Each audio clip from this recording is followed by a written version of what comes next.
ഈശോയിൽ ഏറ്റവും പ്രിയപ്പെട്ട സ്നേഹനിധിയായ വലിയ പിതാവേ, പുല്ലമ്പറമ്പിൽ പിതാവേ, പ്രിയപ്പെട്ട MD മോൺസിഞ്ഞോർ കണിയോടിക്കൽ, വാത്സല്യമുള്ള മറ്റ് അച്ഛന്മാരെ, സമർപ്പിതരെ, ഡോക്ടേഴ്സ്, സിസ്റ്റേഴ്സ്, പ്രിയപ്പെട്ട അൽമായ സഹോദരങ്ങളെ, നമ്മളുടെ സഭയെ സംബന്ധിച്ചും ഈ സ്ഥാപനത്തെ സംബന്ധിച്ചും ഏറ്റവും പ്രധാനപ്പെട്ട ഒരു ദിവസമാണ് സ്ലീവ പെരുന്നാൾ എന്നത്. കർത്താവിൻ്റെ മഹത്വത്തിൻ്റെ അടയാളമായിട്ട് എല്ലാ കാലവും സഭ കരുതിപ്പോരുന്ന യാഥാർത്ഥ്യമാണ്. നമ്മൾ എലിയ, സ്ലീവ, മോശെ കാലഘട്ടത്തിലാണ് ആരാധനക്രമത്തിൽ. അതിലിന്ന് സ്ലീവ ഒന്നാം ഞായറാണ്. വിശുദ്ധ കുരിശിൻ്റെ മാർസ്ലീവായുടെ കണ്ടെത്തലും അതിൻ്റെ പുകഴ്ചയും അല്ലെങ്കിൽ തിരുനാളും ഇന്നലെയും ഇന്നുമായിട്ട് ക്രൈസ്തവ സമൂഹം ആഘോഷിക്കുകയാണ്. ചരിത്രപരമായ യാഥാർത്ഥ്യങ്ങളുമായിട്ട് ബന്ധപ്പെട്ട് നിൽക്കുന്ന കാര്യമാണത്. പൗരസ്ത്യ സഭകളിൽ സെപ്റ്റംബർ 13 നമ്മുടെ കർത്താവിൻ്റെ സ്ലീവ കുസ്തന്തിനോസ് രാജാവ് അദ്ദേഹത്തിൻ്റെ അമ്മ ഹെലേന കണ്ട് എത്തിയെന്ന ആ യാഥാർത്ഥ്യമാണ് ഏറ്റവും ആധികാരികമായിട്ടുള്ള കാര്യം. അതേ തുടർന്ന് ഏതാനും മണിക്കൂറുകൾ കഴിഞ്ഞ് പിറ്റേന്നാൾ സ്ലീവായുടെ പുകഴ്ച എന്ന വലിയ തിരുനാള് സഭയിൽ എക്കാലവും വലിയ കേന്ദ്രസ്ഥാനത്ത് നിൽക്കുന്ന ഒരു യാഥാർത്ഥ്യമാണ്. നമുക്ക് നമ്മുടെ ഈ വലിയ ഇടവക ദേവാലയവും ഈ ഹോസ്പിറ്റലും ഇവിടുത്തെ അനുബന്ധ സ്ഥാപനങ്ങളും നഴ്സിംഗ് കോളേജും എല്ലാം മാർസ്ലീവായുടെ നാമം വഹിക്കുന്ന പ്രത്യേകമായ സ്ഥാപനങ്ങളാണ്. നമ്മൾ അതിൻ്റെ ശുശ്രൂഷകരായിട്ടുള്ളവർ, സാധ്യമാകുന്നവരെല്ലാം ഈ പരിശുദ്ധ കുർബാനയിൽ ഇവിടെ ഒന്നിക്കുന്നുണ്ട്. അല്ലെങ്കിൽ ഈ മണിക്കൂറിൽ നമ്മോട് ചേർന്ന് അവർ പ്രാർത്ഥിക്കുന്നുണ്ട്. സ്ലീവ കർത്താവിൻ്റെ ഓർമ്മയാണ്, കർത്താവിനെ എടുത്ത് ധരിക്കലാണ്. സ്ലീവ അണിയുക, സ്ലീവ ചുംബിക്കുക, സ്ലീവ നെറ്റിയിൽ വരയ്ക്കുക, സ്ലീവ വണങ്ങുക, സ്ലീവായുടെ സാന്നിധ്യത്തിൽ അഭിമാനിക്കുക, ഇതെല്ലാം കർത്താവിൻ്റെ ഓർമ്മയുടെ ആ വലിയ കാതലാണ് നമുക്ക് നൽകുന്നത്. ഒരു ക്രൈസ്തവന്റെ പടച്ചട്ട ഈ സ്ലീവായാണ്. അവൻ്റെ ജീവിത നിയമം സുവിശേഷമാണ്.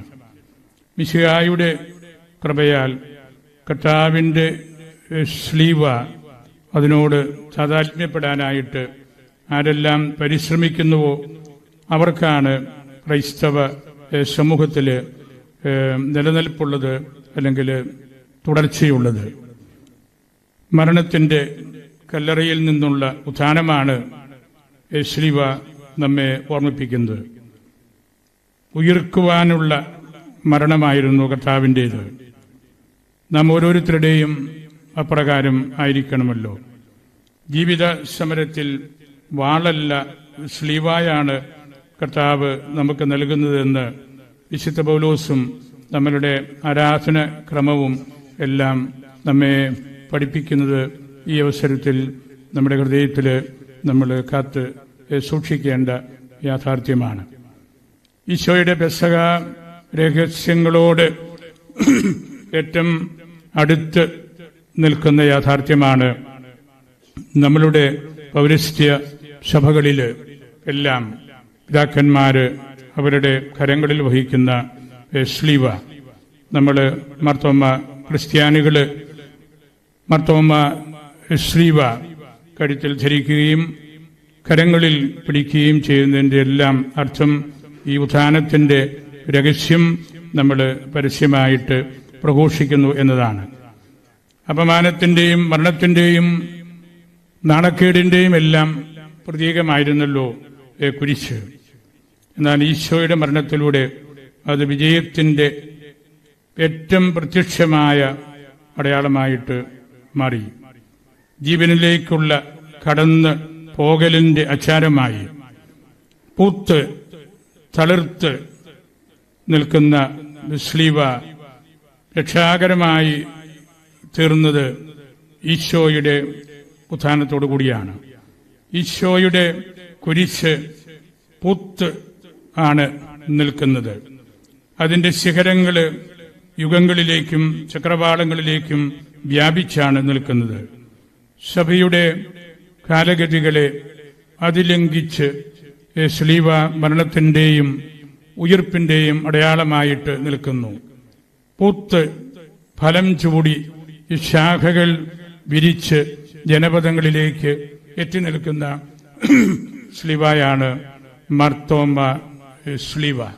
നമുക്കെല്ലാവർക്കും അത് പരിചയമുണ്ട്. നമ്മളുടെ ഈ വലിയ ദേവാലയത്തിൻ്റെയും നടുവിൽ നമ്മൾ സ്ഥാപിച്ചിരിക്കുന്നത് അതുതന്നെയാണ്. പൊട്ടി വിരിയുന്ന മുട്ടുകളോടുകൂടിയ മാർത്തോമ സ്ലീവ കുരിശിലൂടെ കൈവന്ന രക്ഷയുടെ ഏറ്റവും പ്രകടമായ അടയാളമായിട്ടാണ് നിൽക്കുന്നത്. പ്രപഞ്ചത്തിൻ്റെ നടുക്കാണ് സ്ലീവ നാട്ടപ്പെട്ടിരിക്കുന്നത്. പ്രതീക്ഷയിലാണ്, വളക്കൂറുള്ള മണ്ണിലാണ്. കുരിശ് അല്ലെങ്കിൽ സ്ലീവ മരമാണ്, വൃക്ഷമാണ്. അത് ജലത്തിൽ ലോകത്തിൻ്റെ കേന്ദ്രസ്ഥാനത്ത് നിൽക്കുന്നു അല്ലെങ്കിൽ സ്ഥാപിക്കപ്പെട്ടിരിക്കുന്നു എന്ന ആ വിശ്വാസം എല്ലാ ക്രൈസ്തവരും ഉള്ളിൽ കൊണ്ടു നടക്കുന്നതാണ്. സ്ലീവായുടെ പൊട്ടി ചിതറി നിൽക്കുന്ന പ്രതീക്ഷയിലെ നദിയാണ് 4 ഭാഗങ്ങളായിട്ട് നമ്മൾ താഴെ കാണുന്നത്. ലോട്ടസ് ആയിട്ട് ഒക്കെ നമ്മൾ പ്രതീകാത്മകമായിട്ട് പറയാറുണ്ട്. പ്രതീക്ഷയിൽ ഒഴുകിയ നദി 4ആയിട്ട് വിഭജിച്ച് നിന്ന് ലോകത്തെ മുഴുവനും ജലാംശം നൽകി അനുഗ്രഹിക്കുകയാണ്. അതിൻ്റെ നടുവിലാണ് ഈ സ്ലീവ നിൽക്കുന്നത്. കുരിശിന്റെ ചുവട്ടിലെ പടികൾ ഗാഗുൽത്തായുടെ പടികളാണ്. കുരിശ് സഹിക്കാൻ ഒരാളെ പ്രാപ്തനാക്കുന്നത് ആത്മപരിത്യാഗമാണ്, ഉപവാസമാണ്, പ്രാർത്ഥനയാണ്. സ്വന്തം കുരിശെടുത്ത് നമ്മൾ അവനെ അനുഗമിക്കണം. അത് വലിയൊരു ആഴമായ ആത്മബന്ധമാണ്. ഈ പടികൾ നമ്മെ ഓർമ്മപ്പെടുത്തുന്നത് അതാണ്. ഈശോയെ ഉയർപ്പിക്കുന്നതും സഭയെ ചലിപ്പിക്കുന്നതും ആത്മാവാണ്. ആത്മാവ് മർത്യ ശരീരങ്ങൾക്ക് ജീവൻ നൽകുന്നു. സ്ലീവായിലൂടെ ഈശോ നേടിയ രക്ഷ തലമുറയിലേക്ക് പൈതൃകമായിട്ട് ഒഴുകി ഇറക്കുന്നത് റൂഹായാണ്.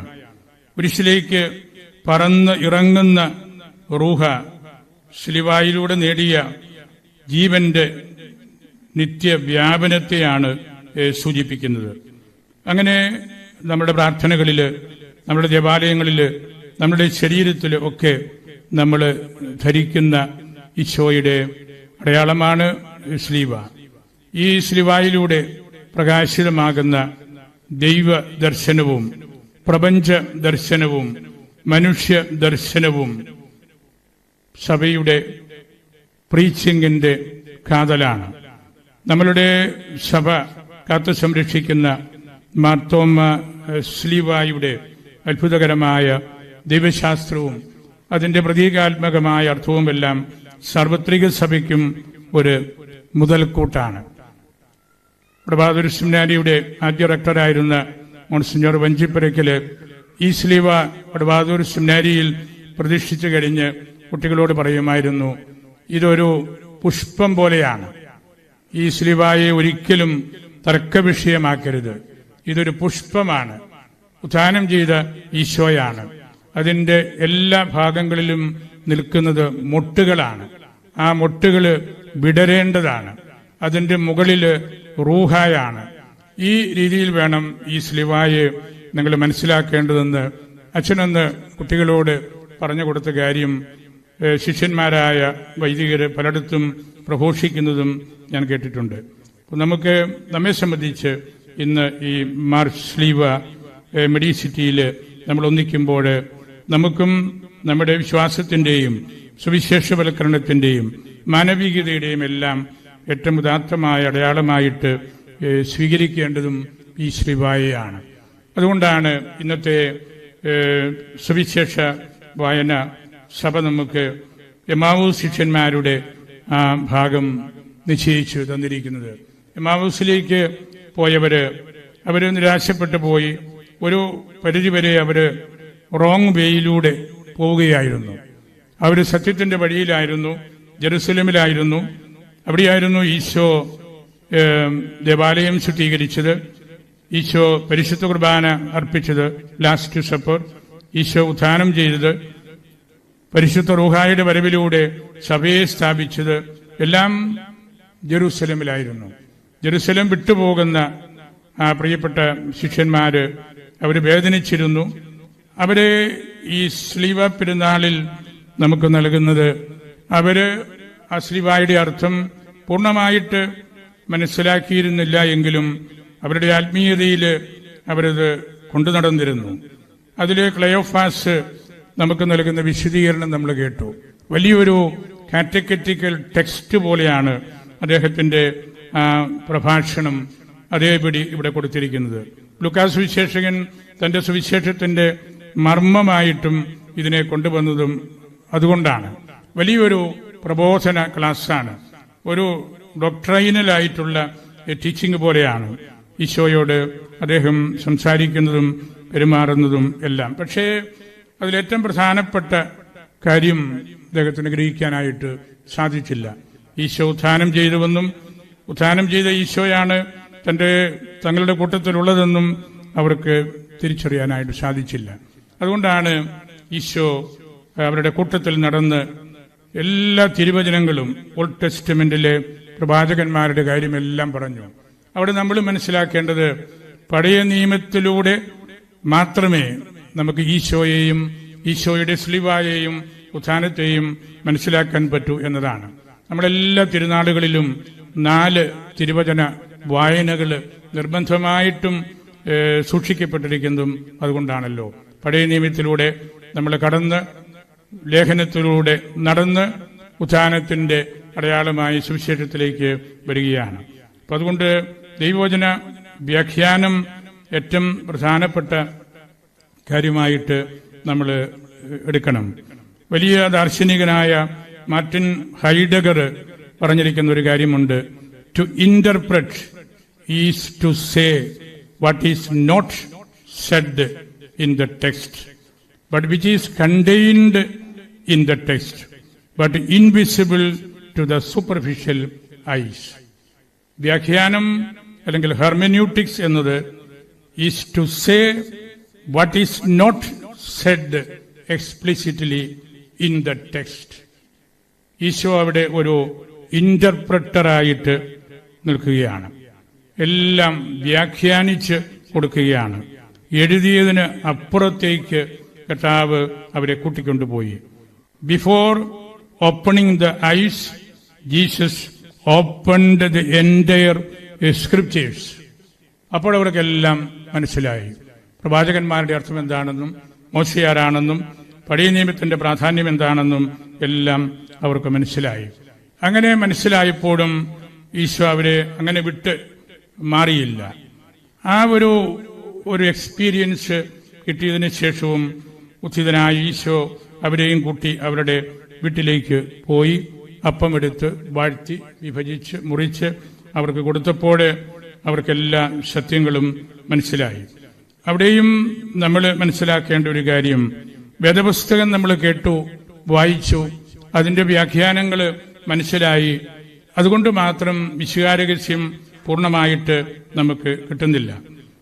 സ്ക്രിപ്ചർ അല്ല, യൂക്കരിസ്റ്റ് ആണ് ഈശോയെ വെളിപ്പെടുത്തുന്നതെന്ന് വലിയ പിതാക്കന്മാര് ആദ്യനൂറ്റാണ്ടുകളിലെല്ലാം പറഞ്ഞു വെച്ചിട്ടുണ്ട്. സ്ക്രിപ്ചർ നമ്മൾ 4 കവലയിലും കേൾക്കുന്നുണ്ട്, വ്യാഖ്യാനങ്ങൾ ശ്രദ്ധിക്കുന്നുണ്ട്. പക്ഷേ യൂക്കരിസ്റ്റിന്, പരിശുദ്ധ കുർബാനയ്ക്ക് മാത്രമേ കർത്താവിനെ വെളിപ്പെടുത്താൻ അല്ലെങ്കിൽ സുവിശേഷത്തെ വേണ്ടവിധം വ്യാഖ്യാനിക്കാൻ സാധിക്കുകയുള്ളൂ.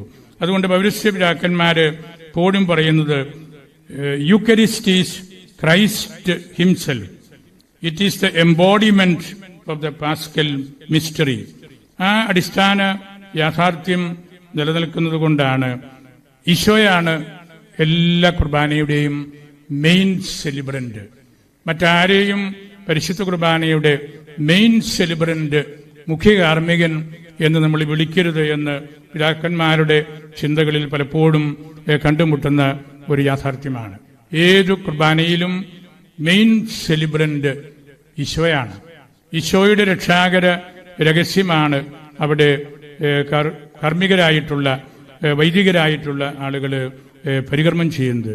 അതുകൊണ്ട് ഈ സ്ലിവായുടെ അർത്ഥം എന്താണെന്ന് മനസ്സിലാക്കണമെങ്കിൽ കർത്താവ് അവരെ വിളിച്ചല്ലോ, നിങ്ങൾ പോഷന്മാരാണ്, സഹനത്തിന്റെ അർത്ഥം നിങ്ങൾക്ക് മനസ്സിലാകുന്നില്ല, മരണത്തിന്റെ അർത്ഥം നിങ്ങൾക്ക് മനസ്സിലായിട്ടില്ല.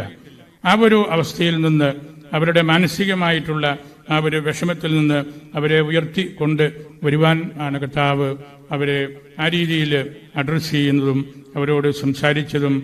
ഈ തിരുനാൾ ദിവസം എമ്മാവൂസ് ശിഷ്യന്മാരുടെ ആ ഒരു പ്രതിസന്ധി, വഴിതെറ്റിപ്പോകാനുള്ള ആ ഒരു സാധ്യത എല്ലാവർക്കുമുണ്ട്. സെന്റ് അഗസ്റ്റിൻ പറഞ്ഞല്ലോ, കൂരത് ബേനെ, നന്നായിട്ട് നിങ്ങൾ ഓടുന്നുണ്ട്, സേത് എക്സ്ട്രാ വിയാം, എന്നാൽ ചിലപ്പോഴെല്ലാം ട്രാക്ക് മാറിയാണ് ഓടുന്നത്. അപ്പോൾ നമ്മൾ ഉദ്ദേശിക്കുന്ന ഡെസ്റ്റിനേഷനിൽ എത്താൻ പറ്റാതെ പോവുകയാണ്. സ്ലീവായാണ് നമ്മളുടെ പ്രോപ്പറായിട്ടുള്ള ട്രാക്ക്. ആ വഴിയിലൂടെ വേണം നമ്മൾ നീങ്ങാനായിട്ട്. അത് സഹനത്തിന്റെ വഴിയാണ്, ഇടുങ്ങിയ വഴിയാണ്. ഇടുങ്ങിയ വഴിയിലൂടെ നമ്മൾ യാത്ര ചെയ്യുമ്പോൾ വിശാലമായ ഹൈവേയിൽ, മോക്ഷത്തിൽ, സ്വർഗത്തിൽ നമുക്ക് എത്താനായിട്ട് സാധിക്കും. സ്ലീവായുടെ ആ സന്ദേശം നമുക്ക് മനസ്സിൽ സൂക്ഷിക്കാം. ഈ പരിശുദ്ധ കുർബാനയിൽ പങ്കെടുക്കുന്ന എല്ലാവരെയും സ്ലീവായ്ക്ക് സമർപ്പിച്ച് പ്രാർത്ഥിച്ച് എൻ്റെ വാക്കുകൾ ഉപസംഹരിക്കുന്നു. ഏറ്റവും പ്രിയപ്പെട്ട വലിയ പിതാവേ, കൊല്ലംപറമ്പിൽ പിതാവേ, പ്രിയപ്പെട്ട മന്ത്രിമാര്, MLA-മാര്, MP-മാര്, പ്രിയങ്കരനായ MD മുണിച്ചിനർ കണിയോടിക്കൽ, പ്രൊട്ടോസൻ ജല്ലൂസ്, മറ്റ് രൂപത ജർണാളിസ്റ്റന്മാരെ, മെഡിസിറ്റിയിലെ ശുശ്രൂഷകരായിട്ടുള്ള വൈദികരെ, വേദിയിലും സദസ്സിലുമുള്ള ഏറ്റവും പ്രിയങ്കരായ കൂട്ടുകാരെ, ഒരുപാട് പ്രസംഗങ്ങൾ നിങ്ങൾ കേട്ടു, നിങ്ങൾ മടുത്തു. പെട്ടെന്നാരുമായിട്ട് പോകരുത്, ഭക്ഷണമുണ്ട്. ഏതെങ്കിലും കാരണത്താൽ പോകേണ്ട അത്യാവശ്യം വന്നാൽ ഭക്ഷണവും കഴിച്ചിട്ട് പോകാവുള്ളൂ എന്ന് ഞാൻ മുൻകൂട്ടി അറിയിക്കുകയാണ്. ഇന്ന് മെഡിസിറ്റിയുടെ വാർഷിക ദിവസമായിരുന്നു. നമ്മൾ പരിശുദ്ധ കുർബാന അർപ്പിച്ചു. ധാരാളം പേര് കുർബാനയിൽ പങ്കെടുത്തു. വലിയ പിതാവും ആരംഭം മുതൽ എല്ലാ കാര്യത്തിലും, ഈ മീറ്റിങ്ങിലും പരിശുദ്ധ കുർബാനയിലും വെഞ്ചരിപ്പിലുമെല്ലാം വന്ന് പങ്കെടുക്കുന്നത് ഏറ്റവും സന്തോഷമാണ്. നമ്മുടെ പ്രിയപ്പെട്ട ആൻഡ്രൂസ് താഴത്തെ പിതാവ്, അദ്ദേഹം വലിയ തിരക്കുകളുടെ ആളാണ്. എങ്കിലും നമ്മളുടെ രൂപതയോടുള്ള സ്നേഹം നിമിത്തം അദ്ദേഹം നമ്മളുടെ മിഷൻ മീറ്റിനും പ്ലാറ്റിനം ജൂബിലിക്കും ഇക്കാര്യം പറഞ്ഞപ്പോഴും സ്നേഹത്തോടെ അദ്ദേഹം വരികയും നല്ല സന്ദേശം നൽകുകയും ചെയ്തു. നമ്മുടെ ഈ സ്ഥാപനത്തെക്കുറിച്ചും ഇതിൻ്റെ പ്രവർത്തനങ്ങളെക്കുറിച്ചും പണിയോടിക്കലച്ഛനും കിരൺചെറിയച്ഛനും ഇപ്പോൾ ഡോക്ടർ റോണിയും ഈ കെട്ടിടവും ഇതിലെ എക്യുപ്മെൻറ്റ്സും ചികിത്സാ രീതികളുമെല്ലാം പറഞ്ഞ് നമ്മളെ ബോധ്യപ്പെടുത്തി. ഞാൻ അതിലേക്ക് ഒന്നും കടക്കാനായിട്ട് ആഗ്രഹിക്കുന്നില്ല. ഞാൻ ഒന്ന് രണ്ട് കാര്യങ്ങളൊന്ന് പറഞ്ഞ് വേഗം അവസാനിപ്പിച്ചോളാം. ഞാൻ മനസ്സിലാക്കുന്നത് ക്യാൻസർ എന്ന വാക്ക് മെഡിക്കൽ സയൻസിലെ മറ്റെല്ലാ വാക്കുകളും പോലെ ഗ്രീക്ക് ഭാഷയിൽ നിന്ന് വന്നതാണ്. കർക്കീനോസ് എന്നാണ് ആ വാക്ക്. നമുക്ക് ഏറ്റവും പരിചയമുള്ള വാക്കാണ്. അതിൻ്റെ അർത്ഥം ഞണ്ട് എന്നാണ്. ക്രാബ്. നമ്മളുടെ തോടുകളിലും കിണറുകളിലും കണ്ടങ്ങളിലുമൊക്കെ നമ്മൾ കാണുന്ന ഒരു ജീവിയാണ് കാർക്കീനോസ് ക്രാബ്. ആ പേര് എടുക്കാനുള്ള കാരണം ഒരുപക്ഷെ ഈ രോഗം പടരുന്നതിൻ്റെ പ്രത്യേകത കൊണ്ടായിരിക്കാം. Some tumours labelled and presented like many legged crabs. പല കാലുകളാണല്ലോ ഞണ്ടിൻ്റെ പ്രത്യേകത. ആ ഒരു പ്രാക്ടിക്കൽ നോളജിൽ നിന്നാണ് ഒരുപക്ഷെ അന്നത്തെ ദാർശനികന്മാർ ഈ പേര് കൊടുത്തത്. ഇത് ആ പേരിൻ്റെ പ്രത്യേകതകൾ പോലെ തന്നെ എനിക്കൊന്ന് പറയാനുള്ളത് ആ ഞണ്ടിൻ്റെ സ്വഭാവത്തെക്കുറിച്ച് തന്നെയാണ്. ഞണ്ട് അഗ്രസീവാണ്, ഭയങ്കരമായിട്ട് ആക്രമിക്കും, അറുത്തുകളയും നമ്മൾ കൈകൊണ്ടൊക്കെ എടുത്താൽ. നിസ്സാര ജീവിയായിട്ട് നമ്മൾ എടുക്കരുത്. അതുപോലെ തന്നെ വളരെ ഒബ്സ്റ്റിനേറ്റാണ്, ഒരു തരത്തിലും അത് തോറ്റുകൊടുക്കാനായിട്ട് സമ്മതിക്കുകയില്ല. അതുപോലെ അൺപ്രഡിക്റ്റബിളാണ്, മുമ്പോട്ടും പുറകോട്ടും ഇടത്തോട്ടും വലത്തോട്ടും എല്ലാം അത് മാറും, തിരിയും, ഓടും, നടക്കും. ഈ വക പ്രത്യേകതകൾ കൊണ്ടാകാം ഈ പേര് ഇതിൻ്റെ ആരംഭകരായിട്ടുള്ള ചിന്തകർ കൊടുത്തത് എന്ന് ഞാൻ കരുതുകയാണ്. In a fight against cancer the doctors ought to be judiciously aggressive and the patient stubbornly optimistic. അതാണ് അതിനകത്തെ കർത്തവ്യം എന്ന് ഞാൻ മനസ്സിലാക്കുകയാണ്.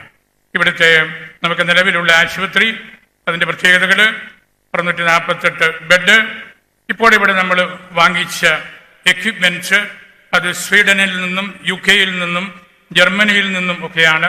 ഏറ്റവും നല്ല ക്വാളിറ്റി ഇവിടെ കിരൺ ചൊറേച്ചനും ഡോക്ടറും ഒക്കെ പറഞ്ഞതുപോലെ തന്നെയാണ്. നമ്മളുടെ ആശുപത്രിയുടെ motto there are incurable illness but no illness that cannot be cared for. പരിഹരിക്കാൻ പറ്റാത്ത രോഗമുണ്ടെങ്കിലും ശുശ്രൂഷയ്ക്ക് വിധേയമാക്കപ്പെടാൻ സാധ്യമല്ലാത്ത ഒരു രോഗവുമില്ല. അതാണ് നമ്മളുടെ അടിസ്ഥാനപരമായ തത്വം. ആ തത്വത്തിൽ നിന്നാണ് നമ്മൾ ഇതുപോലുള്ള കൂടുതൽ കെയർ ആവശ്യമുള്ള പലിയേറ്റീവ് കെയറിനേക്കാൾ മികവുറ്റ സെന്റർ സ്ഥാപിച്ചത്. Palliative care means accompanying, not abandoning. ഇവിടെയുള്ള സിസ്റ്റേഴ്സും ഡോക്ടേഴ്സും എല്ലാം ഇത്തരം കാര്യങ്ങൾ നടത്തുന്നവരാണ്. നമ്മൾ ഒരു രോഗിയെ എങ്ങനെ അക്കമ്പനി ചെയ്യുന്നു എന്നതിലാണ് കാര്യം.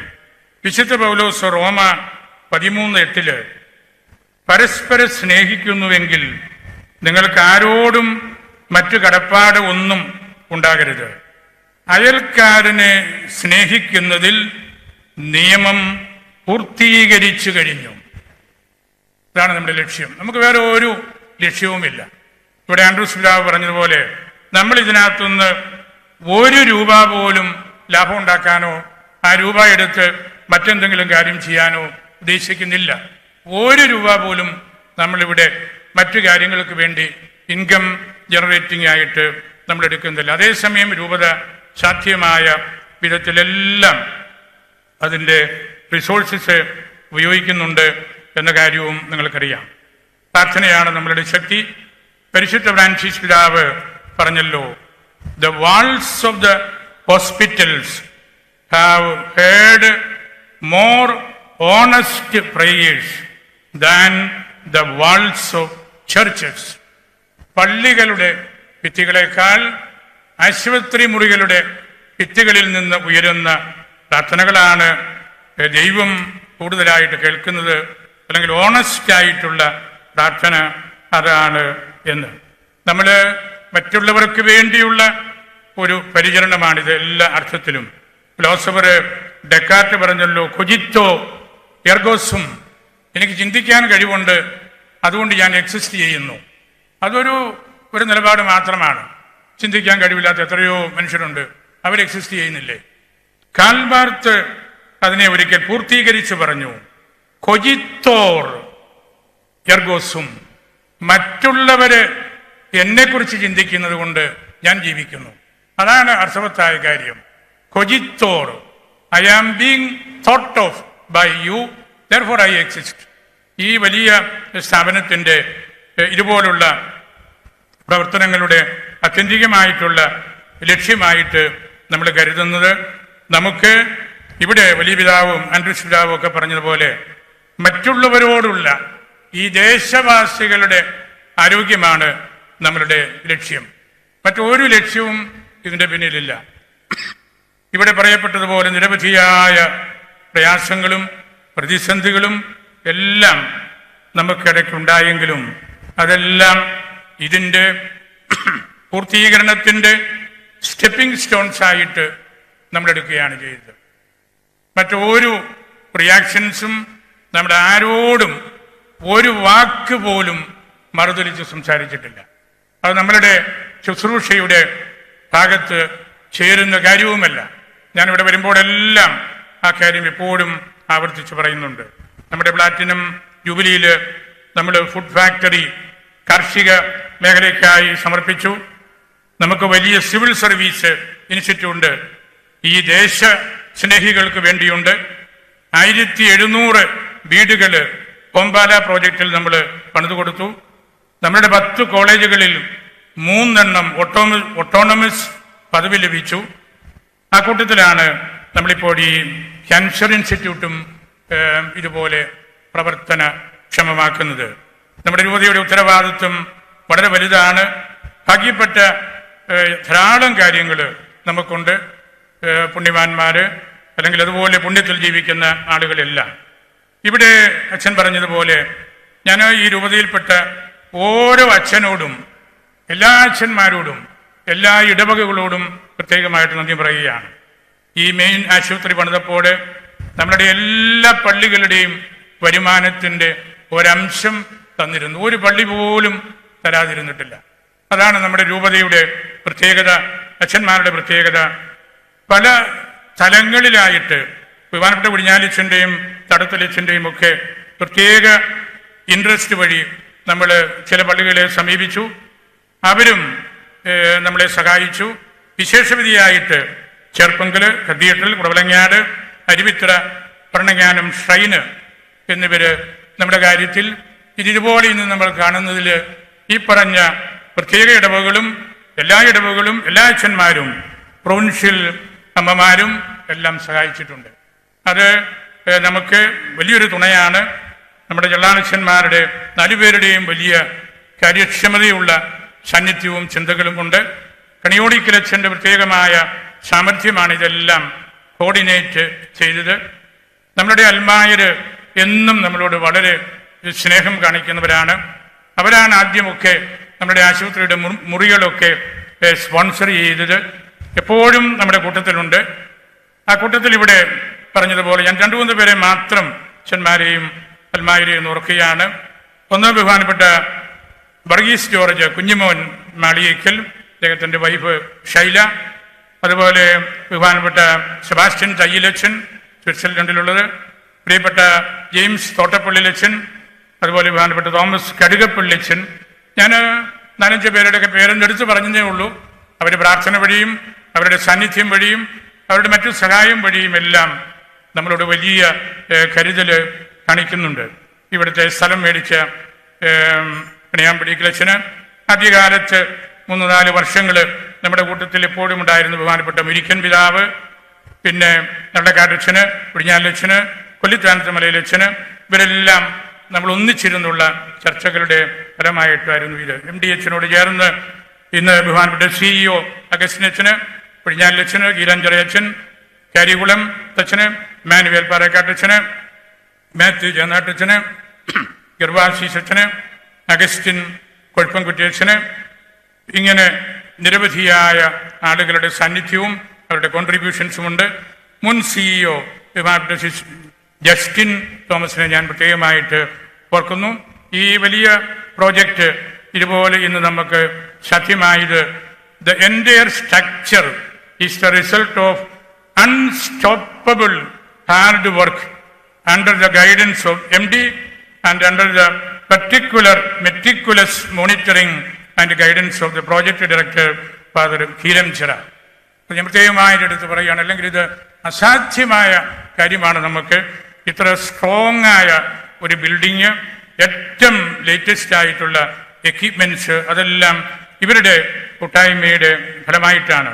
ആ കൂട്ടത്തിൽ ബഹുമാനപ്പെട്ട Mohan sir, Vishnu sir, Sebastian sir, John Joseph sir, Felix, Benny Zacharia sir, അവരെല്ലാം ഉണ്ട്. ഇത് പണിയിപ്പിച്ച ബഹുമാനപ്പെട്ട മാറ്റി വെള്ളാപ്പള്ളി, കൂട്ടത്തിലുള്ള ജോർജ്, എപ്പോഴും കൂട്ടത്തിലുള്ള ടോമി, റോയ് ചേട്ടന്, ആദ്യം മുതൽ ഞാനിവിടെ കണ്ടുകൊണ്ടിരുന്ന ആളുകളാണ് നമ്മുടെ വർക്കിച്ചേട്ടനും ജിജോയും.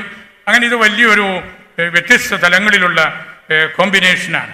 ആ കോമ്പിനേഷൻ്റെ ഫലമായിട്ടാണ് നമുക്കിവിടെ ഇത് പണുയർത്താൻ സാധിച്ചത്. ഇതിൻ്റെ ഇനിയുള്ള കാര്യസ്ഥന്മാർ ഒന്നാമനെയാണ് നമ്മളിവിടെ കേട്ടത്. ബഹുമാനപ്പെട്ട doctor Ronnie, Jacob sir, Jofin sir, സോൺ sir, Ravishankar sir, Ancy madam doctor, ഇവരാണ് ഈ ഇൻസ്റ്റിറ്റ്യൂട്ട് പ്രത്യേകമായിട്ട് കൈകാര്യം ചെയ്യുന്നത്. ഹോസ്പിറ്റലിൻ്റെ CMS ബഹുമാനപ്പെട്ട പൗളൈൻ മാഡം, അതുപോലെ തന്നെ മെഡിക്കൽ സൂപ്രണ്ട് ഡോക്ടർ നിതീഷ്, അവരെയും ഞാൻ പ്രത്യേകമായിട്ട് ഓർക്കുകയാണ്. ചെറുപ്പെങ്കിൽ ഈശോ കഫർനാമിലേക്ക് വന്നു എന്ന് പറയുന്നത് പോലെയാണ് കഫർനാമും എന്ന വാക്കിൻ്റെ അർത്ഥം പ്ലേസ് ഓഫ് കൺസോലേഷൻ, ഒരല്പം ശാന്തി സമാധാനം നൽകുന്ന ഇടം എന്നാണ്. ഈ ചെറുപ്പെങ്കിൽ ഇതുപോലെ നമുക്കൊരു കഫർനാവും ആയി, ഇതൊരു ശാന്തിയുടെ ഇടമാണ്. ഇറ്റ് ഹാസ് ബീൻ എ തേറ ഫിർമ, ഉറപ്പുള്ളതും ഉറപ്പോടുകൂടിയതുമായ ഒരു ലാൻഡായിട്ട് ഇവിടം മാറിക്കഴിഞ്ഞു. അതാണ് നമ്മളുടെ ആത്യന്തികമായിട്ടുള്ള ലക്ഷ്യം. ആ ലക്ഷ്യത്തിലേക്ക് ഈ ദേശത്തെയും തികച്ച് ഈ കെട്ടിടത്തെയും കൊണ്ടുവന്ന് എത്തിച്ചത് പ്രധാനമായിട്ടും ബഹുമാനപ്പെട്ട ഹീറൻ ചെറിയച്ഛൻ്റെ അത്യധ്വാനമാണ്. ഒരു ദിവസം പോലും അദ്ദേഹം രാത്രിയിൽ പോലും വിശ്രമിക്കാത്ത വിധത്തിൽ ഇവരെല്ലാം കൂട്ടി ഇണക്കി രാവും പകലും അധ്വാനിച്ചതിൻ്റെ ഫലമാണ്. അതെല്ലാം ഞാൻ സൂചിപ്പിച്ചതുപോലെ MDHൻ്റെ വലിയൊരു വിജിലൻസ് എപ്പോഴും ഉണ്ടായിരുന്നു. ഞാൻ കൂടുതൽ സമയമെടുക്കുന്നതിൽ എനിക്ക് 2 മിനിറ്റ് ഉണ്ടെന്നാണ് എനിക്ക് തോന്നുന്നത്.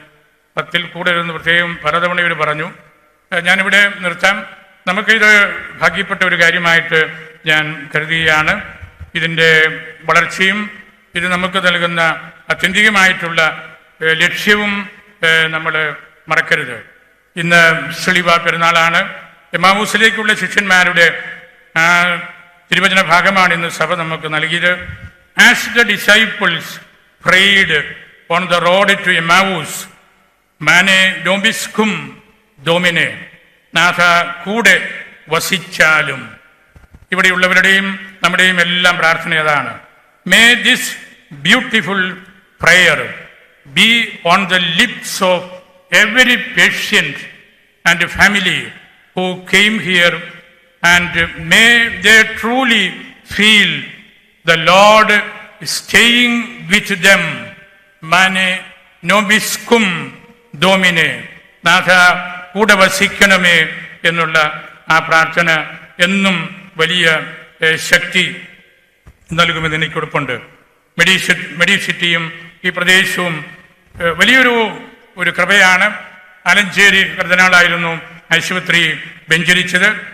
തട്ടിൽ പിതാവാണ് ഇതിൻ്റെ കല്ല് വെഞ്ചരിച്ചതും അന്ന് പ്രാർത്ഥിച്ചതും. ഒങ്കോളജി ഡിപ്പാർട്ട്മെൻറ്റ് അന്ന് വെഞ്ചരിച്ചത് നമ്മുടെ വലിയ പിതാവ് പള്ളിക്കാപ്പറമ്പിൽ പിതാവാണ്. ഇന്ന് ഈ കെട്ടിടം വെഞ്ചരിച്ചത് CBCI പ്രസിഡന്റും തൃശ്ശൂർ മെത്രാപ്പൊലീത്തയുമായ ആൻഡ്രൂസ് പിതാവാണ്. എല്ലാം നമുക്ക് വലിയ ഭാഗ്യമാണ്. നമ്മുടെ സഭാതലവന്മാരും മെത്രാപ്പൊലീത്തമാരും പാലായോടും വലിയ പിതാവിനോടും ഞങ്ങളോടും കൊല്ലപ്പറമ്പിൽ പിതാവിനോടും എല്ലാം കാണിക്കുന്ന സ്നേഹം വളരെ വലുതാണ് എന്ന് ഞാൻ ഒരിക്കൽ കൂടെ ഓർത്തെടുക്കുകയാണ്. മാർസ്ലിവായിലൂടെ വെളിപ്പെടുന്ന ദൈവദർശനവും പ്രപഞ്ചദർശനവും മനുഷ്യദർശനവും ഒരു ജ്വാലയായി എന്നും നിൽക്കട്ടെ എന്ന് ഞാൻ പ്രാർത്ഥിക്കുകയാണ്. ഞാൻ അവസാനമായിട്ട് 1 മിനിറ്റ് എടുത്ത് തീർക്കുകയാണ്. നമ്മളുടെ വലിയ സ്ഥാപനങ്ങൾ നമ്മുടെ വലിയ പിതാക്കന്മാർക്ക് സമർപ്പിക്കാറുണ്ട്. ഉദാഹരണമായിട്ട് മൂലമറ്റം ഹോസ്പിറ്റല് ബിഷപ്പ് വയലിൽ ഹോസ്പിറ്റൽ എന്നാണ് അറിയപ്പെടുന്നത്. ഈ ആശുപത്രി ഞാൻ നിങ്ങളുടെ എല്ലാവരുടെയും അനുവാദത്തോടുകൂടി നമ്മളുടെ ഇപ്പോഴത്തെ വലിയ പിതാവിന് സമർപ്പിക്കുകയാണ്. പിതാവ് 50 വർഷങ്ങൾ മെത്രാനായിട്ട് ശുശ്രൂഷ ചെയ്ത ആളാണ്. ഇന്നു മുതൽ ഈ സ്ഥാപനം അറിയപ്പെടുന്നത് bishop Pallikkaparambil episcopal golden jubilee memorial cancer research centre എന്ന പേരിലായിരിക്കും. അത് നമുക്ക് എല്ലാവർക്കും കാണത്തക്ക രീതിയിൽ കയറി വരുമ്പോൾ ക്യാൻസർ സെൻ്റർ എഴുതിയ രീതിയിൽ ഇതിൻ്റെ കലാകാരന്മാർ അതിൻ്റെ പുറത്തും ഇതിൻ്റെ ഇവിടെയും എഴുതി സ്ഥാപിക്കണമെന്നുകൂടെ നിങ്ങളോട് ഞാൻ അഭ്യർത്ഥിക്കുകയാണ്. കലാപരമായിട്ട് തന്നെ ചെയ്യണം, വൃത്തിയായിട്ട് ചെയ്യണം. ലോകാവസാനം വരെ നിൽക്കേണ്ട ഒരു പേരും ഒരു കെട്ടിടവുമാണ്. അതുകൂടി നിങ്ങളെ അറിയിച്ചുകൊണ്ട് ഒരിക്കൽ കൂടി MD അച്ഛനോടും ഇവിടെയുള്ള എല്ലാ അച്ഛന്മാരോടും ഹീരാഞ്ജറി അച്ഛനോടും മാറ്റിയോടും മറ്റ് മോഹൻ സാറിനോടും എല്ലാം ഒരിക്കൽ കൂടി നന്ദി പറഞ്ഞ് എല്ലാവരെയും മാർ ശ്ലീവായ്ക്കും പരിശുദ്ധ അൽഫോൻസാമയ്ക്കും സമർപ്പിച്ച് എൻ്റെ വാക്കുകൾ ഉപസംഹരിക്കുന്നു.